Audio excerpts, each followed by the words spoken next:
Hello po sa inyong lahat mga ka-crypto. Ako po si Pinoy Crypto Trader at sa video na ito ay atin pong pag-uusapan ang tungkol dito kay Bone. Ayan, isa po siyang token ng Shiba ecosystem. Ayan, at isa po itong magandang balita sapagkat si Bone ay malilista po sa isang kilalang crypto exchange, ayan, sa bansang Estonia. Kaya yan, kapag dapat po nating malaman na yung kapag may isang token na nalilista sa mga exchanges, lalong-lalo na kung pag ito ay isang malaki at kilalang crypto exchange, ay nagdudulot po talaga ito ng positibong impact or positive impact sa market price nito. Kaya si Bone ay yung kanyang pagkakalista rito kaya dito sa Estonia-based crypto exchange na ito ay malamang magdudulot ito na sa pag-angat ng kanyang presyo. At ayan, bago po tayo magpatuloy ay nais ko lamang po munang bigyang linaw ang aking disclaimer kung saan ang nilalaman po ng video na ito ay hindi po ito isang financial advice. For education and information purposes lamang po ang layunin nito. Maliban po dito ay nais ko na rin pong magbigay babala na wala pong kahit anumang group chat ang Pinoy Crypto Trader. Yan, sabi po rito ay PointPay. Ayan, si PointPay po, ang Estonia-based crypto banking platform and exchange, has announced plans to list Bone Shiba Swap or Bone, the official gas token of Shiba Inu's blockchain, Shibarium. Ayan, sa mga hindi po nakakaalam, si Bone po ay ang nagsisilbing gas token dito kay Shibarium. Yan, kapag magkakandak po tayo ng mga transactions dito kay Shibarium, ay kailangan po nating ibabayad po nating transaction fee or gas fee ay ang Bone. Maliban po dito ay pwede po na rin po nating i-stake itong si Bone dito kay Shibarium para kumita ng passive income. At maliban pa dyan ay si Bone ay ang governance token ng SHIB ecosystem. Yan, governance token, ginagamit po siya para pangkas ng votes. Yan, sa mga proposal, mga project proposals. At ayan, isa po itong magandang balita sapagkat meron na pong plano ang Estonia-based crypto banking platform at saka exchange na si PointPay na kanilang ililista si Bone sa kanilang platform. The crypto exchange, crypto trading platform made this known in a recent tweet highlighted by Shiba Inu marketing specialist Lucy. Ayan po si Madam Lucy. Ayan, si Madam Lucy po kasi yung trabaho po niya kasi yung pag-promote dito kay Shiba Inu. In the tweet, PointPay assured its users that they will soon be able to trade Bone on its exchange. Kaya ayan, sinisiguro daw po ni PointPay na yung kanyang mga users ay pwede na po nilang i-trade si Bone sa exchange dito kay PointPay. Ayan, according to PointPay, the upcoming listing of the Shibarium gas token will allow users to explore new investments horizons.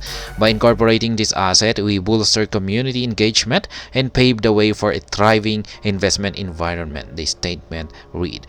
Although PointPay did not specify the date for the upcoming Bone listing, the move is expected to increase liquidity and access to the Shibarium gas token. Ayan po yung magandang development para dito kay Bone. Ayan, ito po ay magpapataas sa kanyang liquidity. Ayan, at more access sa Shibarium gas token. Bone listing on multiple exchanges. Ayan, marami na pong mga exchanges kung saan ay nalista na po si Bone. The announcement follows the trend of growing adoption of Bone on major crypto exchanges.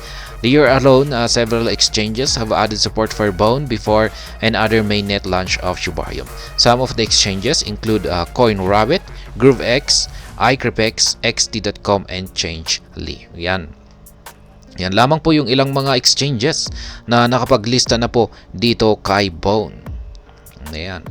PointPay is the largest crypto exchange that has disclosed plans to list Bone.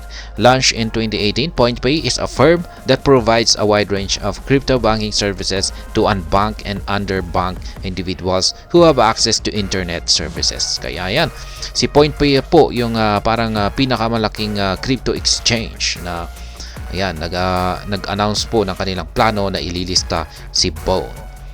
Ayan, nung 2018 pa na ilabas or na i-launch ang PointPay.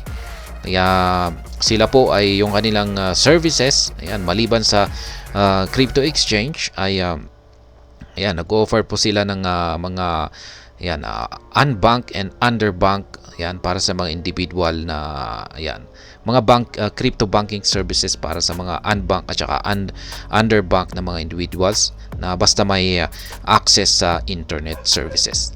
And the company services include a crypto trading platform, blockchain-based bank payment system, crypto wallet, escrow, launchpad, and peer-to-peer platforms.